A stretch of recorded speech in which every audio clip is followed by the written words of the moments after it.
1절 예수께서 또 이르시되 너희에게 평강이 있을지어다 아버지께서 나를 보내신 것 같이 나도 너희를 보내노라 이 말씀을 하시고 그들을 향하사 숨을 내쉬며 이르시되 성령을 받으라 너희가 누구 죄든지 사하면 사하여질 것이요 누구의 죄든지 그대로 두면 그대로 있으리라 하시니라. 도마에게 이르시되 내 손가락을 이리 내밀어 내 손을 보고 네 손을 내밀어 내 옆구리에 넣어보라. 그리하여 믿음 없는 자가 되지 말고 믿는 자가 되라. 31절 오직 이것을 기록하면 너희로 예수께서 하나님 아들 그리스도이심을 믿게 하려 하며 또 너희로 믿고 그 이름을 힘입어 생명을 얻게 하려 함이니라. 우리가 이제 아담은 우리가 선악과를 먹고 나서 그 선악과의 본성은 하나님 같이 되고 싶어 하는 그 본성입니다.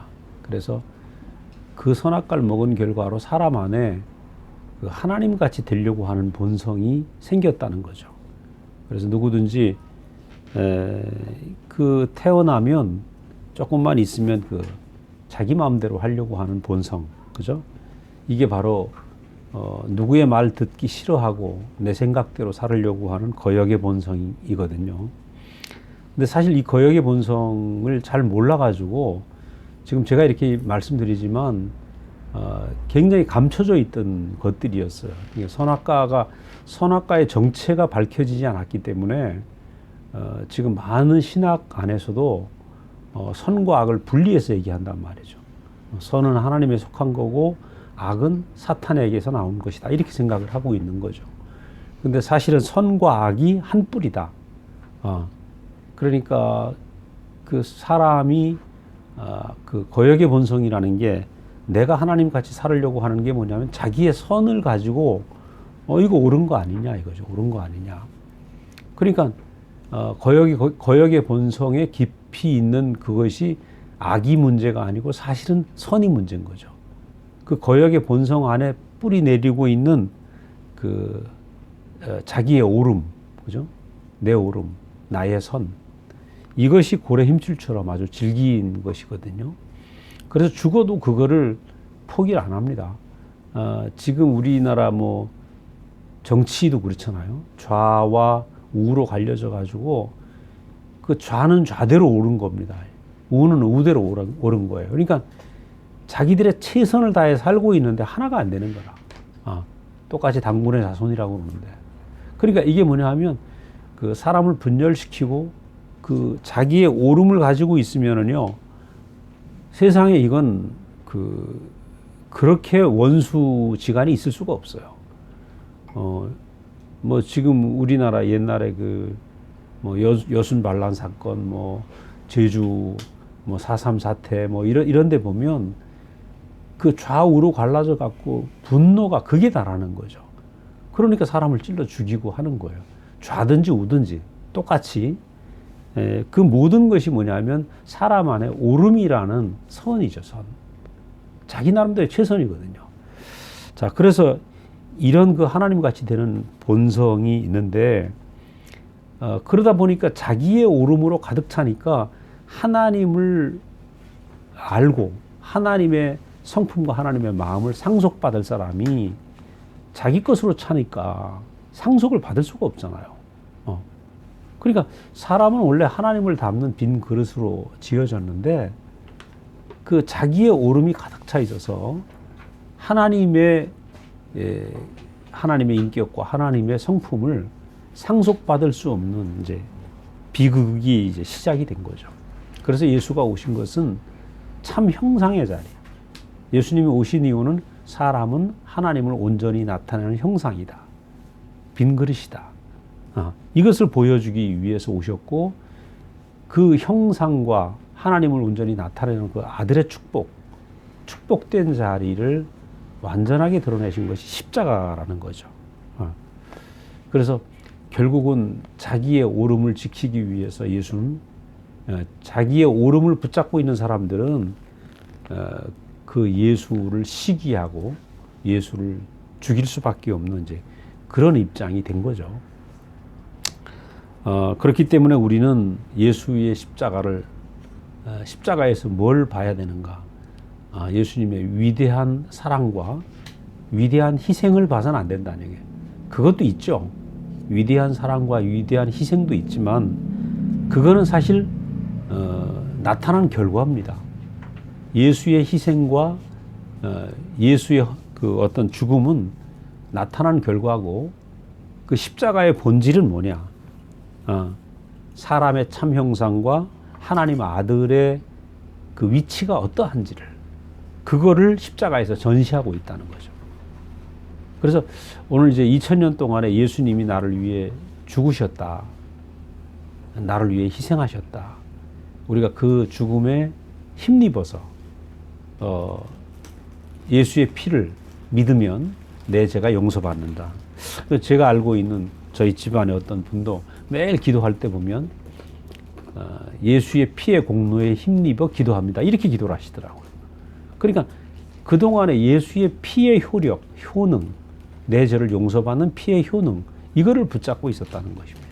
그런데 사실은 십자가는 그 피의 효능 이전에 아담이 잊어버린 참 사람의 위치, 참 사람의 본질적인 사람의 축복받은 자리가 어떤 자리인지 그것을 전시하고 있는 거죠. 그래서 우리가 십자가의 의미를 분명히 알아야 되는 거죠. 그래서 그렇게 죽으셨는데 그 참 사람의 형상과 아들은 어떠한지를 이걸 보여주기 위해 죽으셨는데 이것을 우리가 보면서 그것을 알게 되면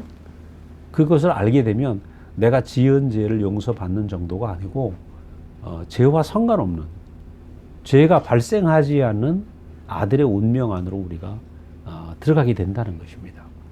그래서 본질적인 해결이 돼야 되는 거죠. 죄 문제도 오늘 이제 죄 문제가 또 나오겠습니다만은 우리는 그 십자가의 깊은 의미를 인식을 해야 된다. 첫 번째로 우리가 이제 부활생명의 오늘 사실은 지난번에 제가 세 가지를 얘기를 하고 오늘 이제 네 번째가 되는데요. 어린 양으로 보내어지는 생명이다. 그 선악과를 먹은 생명을 우리가 옛 생명이라고 그러잖아요. 이 옛 생명은 그 선악과를 먹고 나서 아담이 어떻게 했습니까? 나무 뒤에 숨었다. 그리고 그의 두 아들 가인과 아벨은 멀어진 하나님과의 관계를 회복하기 위해서 자기들 나름대로 정성을 들여갖고 제사를 지낸 거죠. 어떻게 가까워져 볼까, 그죠? 그러니까 하나님과 가까워지기 위해서 뭔가 만들고 있다는 거죠. 그래서 그 아담 이후로 아담은 멀어진 하나님 앞에서 부끄러우니까 나무 뒤에 숨고 무화과 잎으로 가리고, 그리고 가인과 아벨은 제사를 지내고, 그 뒤에 수많은 사람들은 멀어진 하나님과의 관계를 뭔가 해보려고 끊임없이 뭔가 만들었다는 겁니다. 그래서 누굽니까? 라멕, 가인의 후손인 정손입니까? 라멕의 세 아들, 야발과 유발과 두발 가인은 음악을 만들고 또 대장장이가 되고 농사를 짓고, 그죠? 그러니까 뭔가 이렇게 만들고 있다는 거죠. 그 만든 것에 또 최종적인 것이 우리가 바벨탑으로 이어지죠. 그래서 사람의 역사는 뭔가 만든 것을 가지고 하나님 이거 이렇게 하지 않았습니까? 그래서 만든 것을 자기 앞에 내놓고 뒤에 숨는다는 거죠. 요즘 그 문명이 이제 사이버 시대가 돼가지고 메타버스라는 말 나오고 또 아바타를 만들어서 나를 대표하는 어떤 아바타라는 가상의 인물, 이걸 내세워서 그 자기의 어떠함을 이제 내세우는 이제 그런 시대로 또 이제 접어드는 것 같은데, 그러니까 사실은 그 선악과를 먹은 사람은 뭔가 만들어서 나를 대치한다는 거죠. 그 대치한 것 속에 나는 숨는 것이죠. 그래서 어떤 사람은 사업을 하면서 능력을 키워서 그 사업체가 자기인 거라, 그죠? 돈이 자기인 거죠. 어떤 사람은 공부를 해서 깊은 학문이 자기인 거예요. 어떤 사람은 기능이 자기고, 어떤 사람은 운동 능력이 자기고, 그래요. 그러니까 온통 자기를 대치해서 뭔가 앞에 내세운다는 거죠. 그래서 그 안에서 결국 누가 크냐 작으냐 도토리 키재기를 하고, 그러니까 분열이 있을 수밖에 없는 거죠. 그 얘기는 뭐냐 하면 내가 만든 것 속에 숨어서 이게 나다. 이게 나다. 그리고 자기는 숨어 있기 때문에 그 자기가 만든 것을 딱 붙잡고 있는 거죠. 이것이 종교적으로 했을 때는 그 종교 안에 되어서 종교의 전통이 되고 교리가 되고 그것을 딱 붙잡고 있단 말이죠. 그러니까 우리가 카톨릭의 1500년 역사를 보면 교황과 추기경과 주교들이 만들어 놓은 그 전통과 규례와 의식에 어긋나면 이건 용납할 수 없는 거예요. 네. 마찬가지로 개신교 안에서도 그랬다는 거죠. 그래서 여기에 어긋나면 이건 용서할 수 없고, 잘못됐으면 불에 나무 위에 화형에 처할 수밖에 없는 이제 그런 상황이 된 거죠. 그래서 예수님 당시에도 이들이 만들어 놓은 그 유대교의 역사, 자기들이 그 위에서 먹고 살고 있고, 자기들의 그 견고한 그 삶의 뭐라 그럽니까? 그 바탕이라고 할까? 그래서 자기들은 하나님을 섬기는 최고의 하나님을 섬기는 사람들이었는데, 예수가 와서 이 성전을 헐라 3일 만에 내가 다시 세우리라. 그리고 해치라는 무덤이라고 얘기를 하고, 그죠? 막 그렇게 야단을 치는 예수를 보고 그 예수 입에서 내가 하나님의 아들이라고 얘기하는 그 말을 들으면서 자기들이 쌓아놓은 모든 게 무너지는 거 아닙니까? 만들어 놓은 모든 게 무너지는 거죠. 그러니까 예수를 살려두면은 자기들은 더 이상 그 자기들이 만든 모든 것들이 무너지기 때문에 자기들로서는 죽음이죠. 만든 것이 무너지는 것. 그러니까 예수를 죽일 수밖에 없는 상황이 이제 된 거죠. 어제 목사님이 엊그저께입니까? 교육자 말씀에서 이 예를 들으셨어요. 아담은 자기가 만든 나무 뒤에 숨었고, 만든 나무 뒤에 숨었고, 예수는 그 십자가라는 나무 위에서 완전히 벗겨져서 돌아가셨다. 그러니까 참 이게 굉장히 대비되죠. 예수의 운명과 자기가 만든 옛사람들의 그 삶의 방식과 그 나무 위에서, 그죠? 십자가라는 나무 위에서 자기의 모든 게 드러나가지고 완전히 부서져서 돌아가신 그 예수. 너무 다르다는 겁니다. 근데 나무 위에서 완전히 공개된 사람. 아담은 나무 뒤에 숨은 사람이고, 예수는 나무 위에서 완전히 공개된 사람이라. 십자가라는 것은 사람의 어떠함이 완전히 공개되는 자리다. 숨는 자리가 아니다. 그래서 완전히 공개되는데 어떻게 공개되는가? 그동안에 사실 선악과를 먹은 아담이 하나님이 주신 축복의 자리를 잊어버렸잖아요. 그 축복의 자리가 십자가의 죽음으로써 완전히 공개되는 거죠. 그래서 우리가 그 축복의 자리가 공개되는 그 자리는 깨지지 않으면 안 된다. 죽음으로 인해서 인생의 축복이 공개된다. 우리가 한 알의 밀알의 얘기를 계속하는데, 한 알의 밀알은 땅에 떨어져서 썩어야 된다. 깨져야 된다. 그래야 30배, 60배, 100배의 열매가 맺히잖아요. 그러니까 우리가 참 이 비밀을 보면 신기합니다. 그래서 우리가 교회 생활은 어떤 것이냐? 교회 생활은 숨는 생활이 아니다. 벌거벗으나 부끄럽지 아니하더라 하는 동산 안의 삶처럼, 교회 생활은 그 나무 위에 공개되는 생활이죠. 숨을 수가 없어요. 숨을 수가 없어요. 저도 재미난 얘기지만 40여 년 전에 목사님 딱 만나고 우리 춘천에서 살 때, 아이고 형제들하고 살으니까 뭐 진짜 뭘 하나 감출 수가 없어요. 빤히 다 알아. 속까지 다 알아. 부부가 살아보십시오. 부부 안에서 감출 수 있습니까? 에? 왜 그 형제와 자매, 신랑과 남편 사이에서 왜 말이 계속 나오는가? 그거 감출 수 없다는 거예요. 그래서 저는, 그 옛날에 이제 그 백보자 심판, 불꽃 같은 눈으로 심판한다는 게 계시록에 나오는 얘기인 줄 알았는데 알고 보니까 와이프 앞에 사는 게 백보자 심판이더라고. 감출 게 없어. 네. 야, 근데 이 감출 수 없이 내가 드러난다는 게 복이더라고. 처음에는 뭔가 와이프 앞에서도 감추고, 나 이런 사람이야 라고 내가 만든 거를 내세우려고 생각을 했죠. 근데 감추는 게 아니라 완전히 드러나는 거야. 아, 드러나는 게 복이구나. 신랑과 신부 안에서 적당히 감춰가지고 좋은 것만 내놓고 내 아바타를 내놓고 산다면 비극이죠, 비극. 그래, 조선시대는 그렇게 살았기 때문에 그게 한 500년이 되는 거라. 근데 진짜 행복은 뭐냐.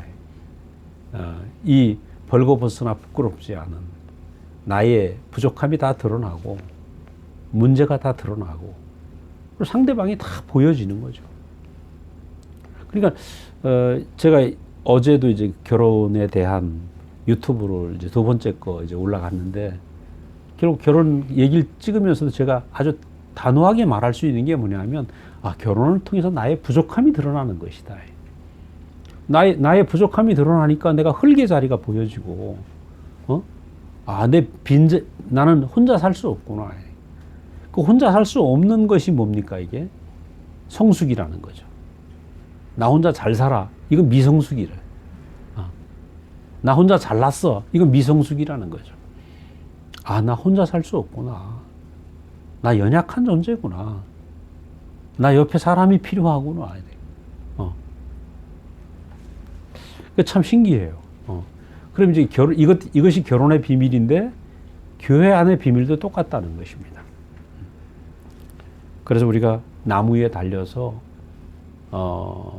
나는 이렇게 부서져야 될 인생입니다. 하나님의 뜻에 의해서. 그죠? 아버지 뜻대로 하옵소서 하고 십자가에서 완전히 공개되고 부서진 예수가 되시는 거죠. 그래서 이 부서져서 아버지의 뜻을 온전히 이루고 다 이루었다 하신 그 참 사람의 운명이 인생의 운명이 십자가에서 공개됐는데 이 공개된 이 생명을 우리는 부활 생명이라고 얘기를 한다. 부활 생명의 정의를 정확히 알아야죠. 깨지고 나서 영광스러워진 참 사람의 운명, 이게 부활 생명이라는 거죠.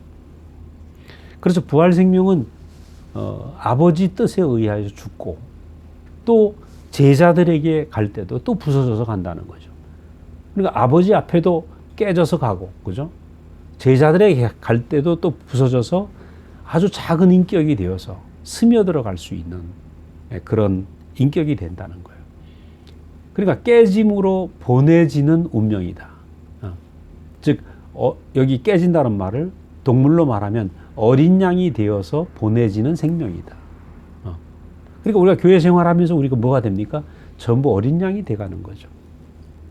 이게 굉장히 중요한 것이죠. 왜냐하면 우리가 가톨릭의 역사를 보면 어린 양이라고 볼 수가 없어요. 교황을 보면 어린 양이라고 볼 수가 없습니다.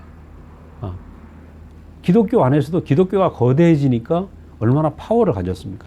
그러니까 사람을 불에 태워 죽이죠.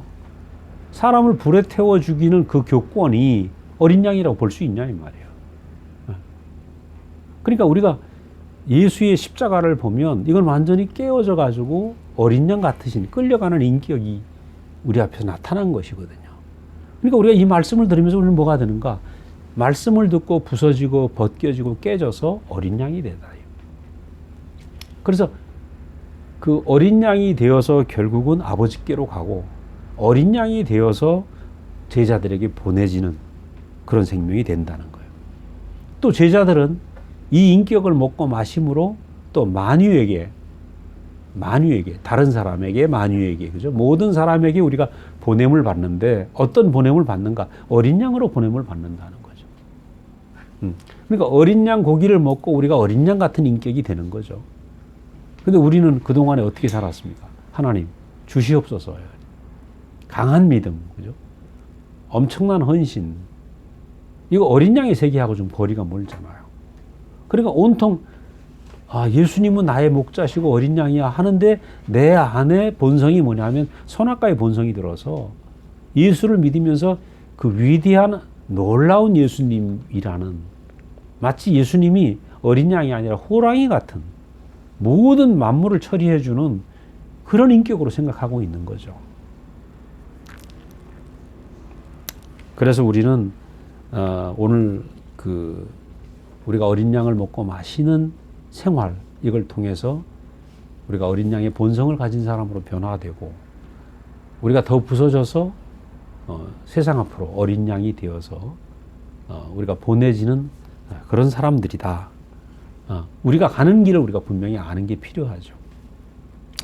근데 이제 계시록 5장에 보면은 그렇게 표현하고 있습니다. 어린 양이 섰는데 일찍 죽임을 당한 것 같더라. 7뿔과 7눈이 있으니 이 눈은 온 땅에 보내심을 입은 하나님의 7영이더라.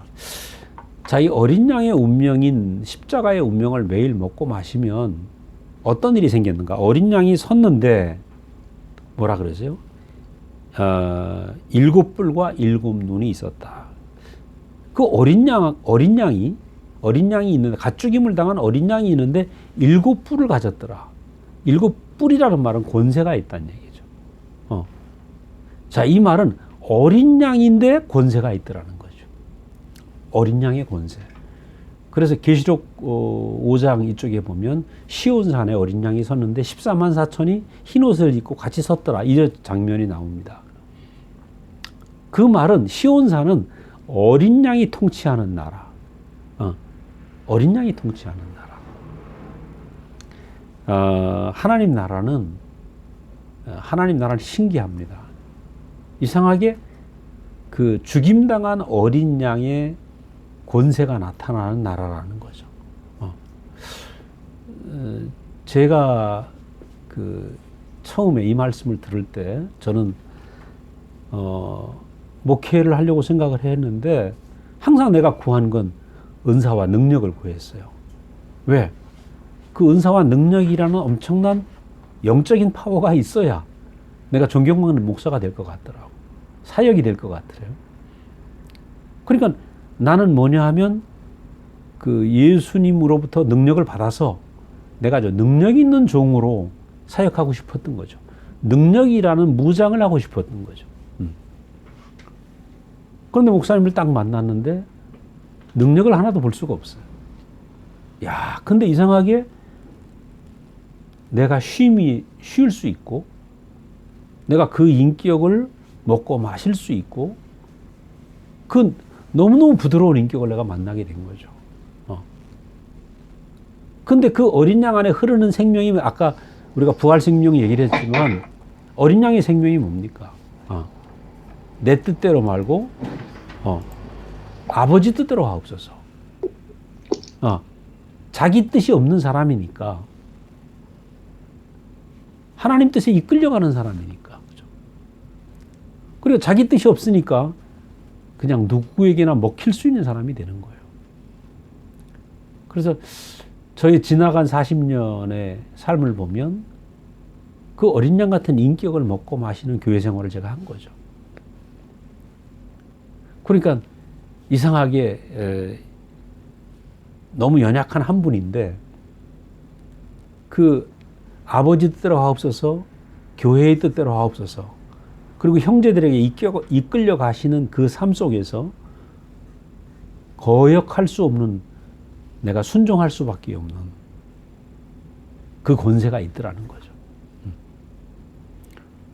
어린아이가 엄마를 졸졸 따라가는 것은 엄마의 전적인 죽음 아닙니까? 그 안에 안식이 있으니까. 그리고 어린 양의 권세는 마치 그런 권세라는 거죠. 그리고 죽임당한 그 권세. 그러니까 이 나라가, 이 어린 양의 권세가 세상을 통치한다는 거죠. 그것이 새 예루살렘 성입니다. 그러니까 제가 만약에 막 귀신을 쫓아내는 능력을 가졌다, 병을 막 고쳤다, 그럼 여러분 나 잘 바로 못 볼 거예요.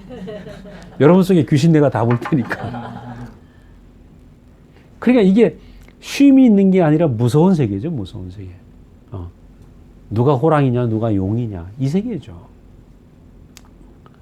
근데 아무것도 할 수 없는, 하나님께 오로지 잡혀서 이끌려갈 수밖에 없는 그 아름다운 인격이 영광스럽게 보이는데 그것을 일곱 뿔이라고 지금 표현하고 있는 겁니다.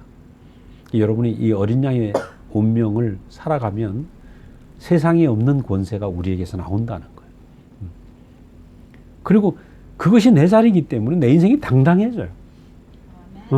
내가 당당해지는데 뭐 세상이 부럽지 않다는 겁니다. 옛날에 호랑이가 부러웠죠. 호랑이가 부러웠단 말이에요. 근데 호랑이가 부럽지 않은, 왜? 그 어린 양이 원래 사람의 위치라는 거예요. 그래서 우리가 예수를 알아가면서 우리는 뭐가 되는가? 어린 양의 운명, 제 운명 안으로 들어가는 거죠. 내가 내 자리에 있으니까 얼마나 당당합니까? 자, 이 당당함이 바로 일곱 뿔이다. 뿔이 일곱 개다. 그 일곱이라는 숫자는 3 더하기 4거든요. 하나님과 사람의 숫자. 이 완전수란 말이죠. 완전수. 그러니까 완전한 권세가 나온다는 거예요. 완전한 권세.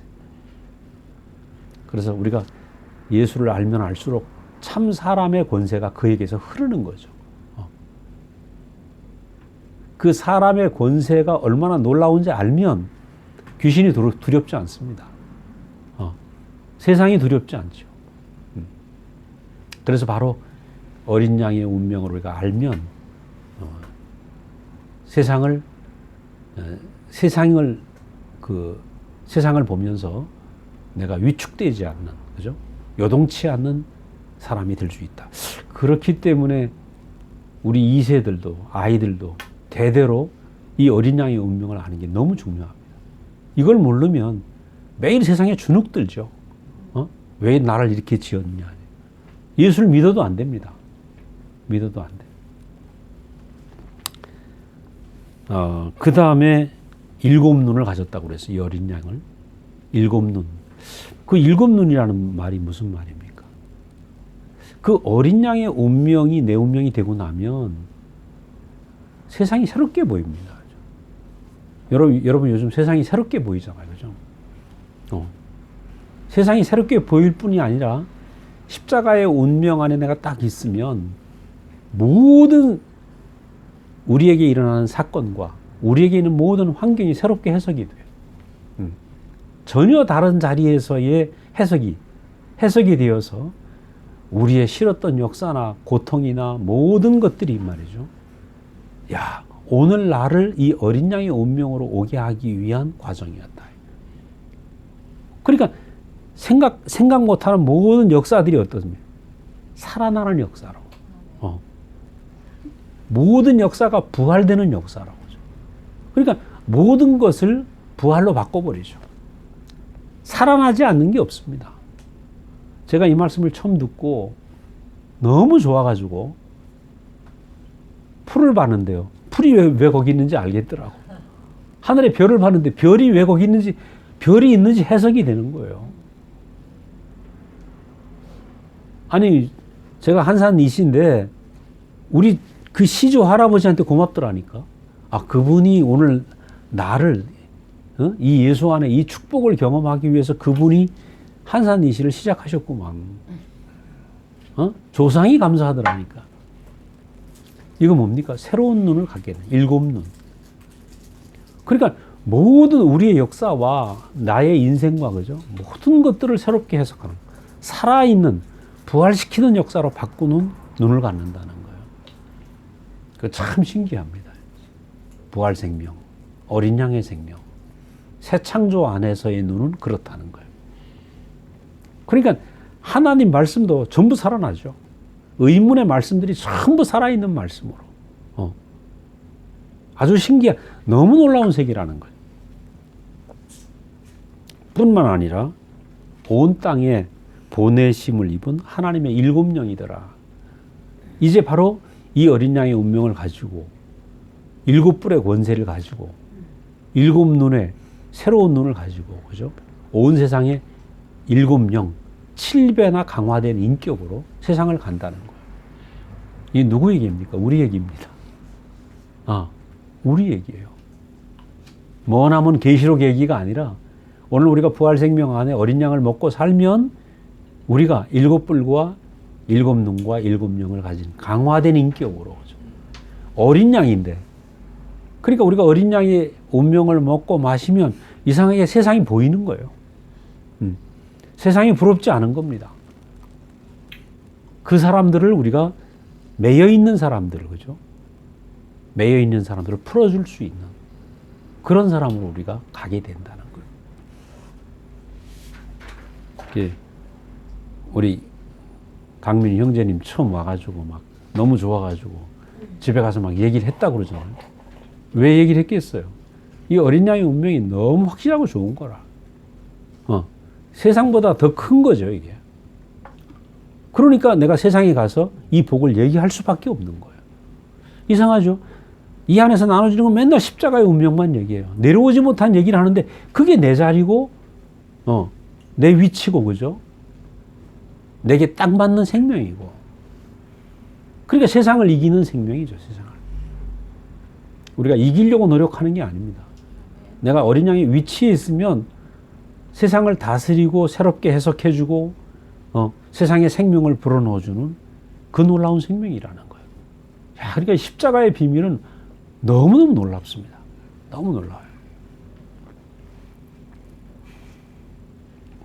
그렇기 때문에 이 어린 양의 생명, 이 생명이 우리 안에 깊이 새겨지고 그게 내 생명으로 살게 되면 우리는 세상에 가서 세상을 다스리는데 어떻게?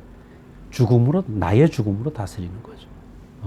세상을 다스리는데 내 힘으로 다스리는 게 아니고 내가 부서지고 부서져서 세상을 다스리는 인격으로 우리가 살게 된다는 겁니다.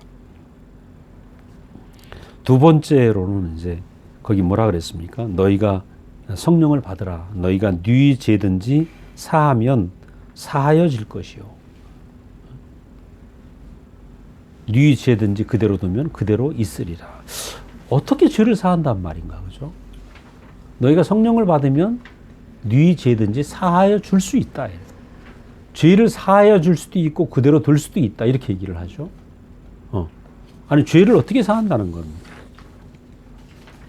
부활 생명은 죄를 사할 권세가 있다. 이게 지식의 얘기가 아닙니다.